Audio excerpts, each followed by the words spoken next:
रात का समय था। अर्जुन ट्रेन में सफर कर रहा था।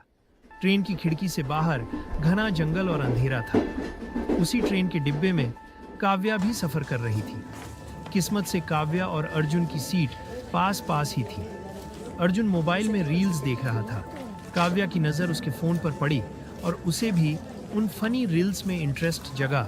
वो धीरे धीरे दोनों की बातचीत होने लगी और दोस्ती हो गई। अर्जुन और काव्या दोनों ही संस्कारी थे, लेकिन कब उन दोनों के मन में प्यार की चिंगारी जली उन्हें पता नहीं चला।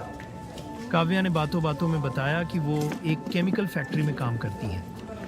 वक्त के साथ प्यार और गहरा हो गया और वह अब लगातार एक दूसरे से मिलने लगे थे। एक दिन काव्या एक केमिकल एक्सीडेंट का शिकार हो जाती है और उसकी मौत हो जाती है।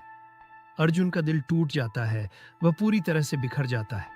कुछ समय बाद अर्जुन को अजीब घटनाओं का सामना करना पड़ता है।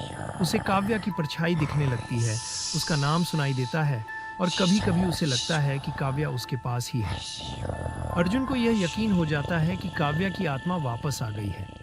पहले तो अर्जुन बहुत खुश होता है, लेकिन धीरे धीरे चीजें डरावनी हो जाती हैं। काव्या की आत्मा के साथ रहते हुए अर्जुन को अजीब और भयानक अनुभव होने लगते हैं। काव्या की आत्मा का चेहरा धीरे धीरे विकृत और भयानक होता जाता है। उसकी हंसी अब डरावनी हो गई थी और उसका प्यार एक खतरनाक जुनून में बदल गया था। काव्या की आत्मा अर्जुन के साथ समय बिताना चाहती थी, लेकिन हर बार उसके करीब आने से अर्जुन की जान पर बन आती। अर्जुन की सेहत गिरने लगती है, उसकी त्वचा पीली और ठंडी हो जाती है। वह खुद को काव्या से अलग करने की कोशिश करता है, लेकिन उसकी आत्मा उसे छोड़ने के लिए तैयार नहीं थी। एक रात अर्जुन के कमरे में अचानक ठंडक बढ़ जाती है।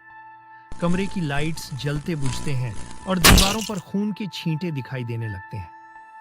अर्जुन बिस्तर पर बेहोश पड़ा होता है और तभी काव्या की आत्मा उसके पास आती है। उसके चेहरे पर एक भयानक मुस्कान थी। उसकी आंखों में नफरत और प्यार का अजीब मिश्रण था। काव्या की आत्मा अर्जुन के दिल को छूने की कोशिश करती है, लेकिन उसकी छुअन इतनी ठंडी और जहरीली होती है कि अर्जुन की सांसें थम जाती हैं। काव्या की आत्मा को जैसे ही एहसास होता है कि उसने अर्जुन को मार दिया है, वह जोर जोर से चीखने लगती है। उसकी चीखें इतनी भयानक थीं कि आसपास की दीवारें दरकने लगती हैं।